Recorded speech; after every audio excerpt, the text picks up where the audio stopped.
शाम को आप ये काम करिए और सुबह उसको लगाइएगा, ठीक है ना। ये और बाकी इसमें जो बचेगा तो उसमें फफूंदी जनित बीमारी लगता है, ठीक है ना? इसका फायदा ये है कि फफूंदी जनित, और रही बात इसकी, ये जो है साइपरमेथ्रिन, ये लिक्विड है। इसको जो भूमि में बहुत तरह के कीड़े होते हैं जो जैसे बीज आप डालिएगा तो उसको खाते हैं, ठीक है ना।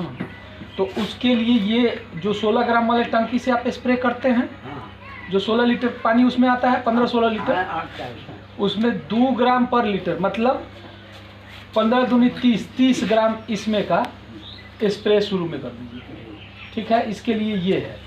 और जो सबसे ज़्यादा नुकसान करता है चना, वही पहुंचाता है। और फली जो आप करिएगा, जो 15 लीटर वाला टंकी है उसमें 10 ग्राम, ठीक है ना। एक बार दो बार भी आप स्प्रे कर सकते हैं, उसमें कोई दिक्कत वाली बात नहीं है। लेकिन जब भी आप इसका स्प्रे करिएगा तो कम से कम 20 दिन के इंटरवल पे करें, 20 दिन के अंतराल जी। यही दवाई आपका मसूर वाले में भी है, ठीक है ना।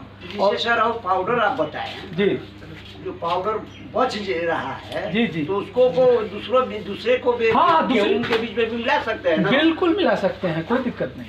वो बीज में सब गेहूं में जी, वो बीज उपचार के लिए ही है, ऐसा नहीं है कि केवल चना के लिए है या चना छींटने के लिए तब बोल रहे हैं, बाद में भी छींट सकते हैं मसूरी में, हाँ, चाहे बूट में।